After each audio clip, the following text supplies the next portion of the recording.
Hours after the BJP released its manifesto today, party candidates vowed to adhere to the vision document and ensure that promises made are fulfilled once they get elected.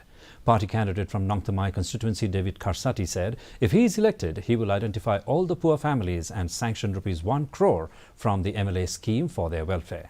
Furthermore, he promised to be more vocal for the Christians to prove the propaganda terming BJP as anti-Christian as wrong.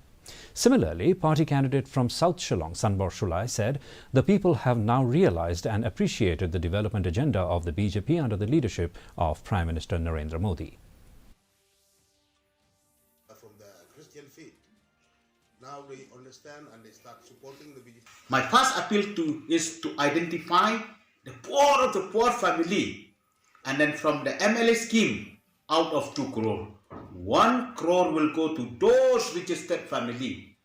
That financial assistance will reach to them every month for 5 years.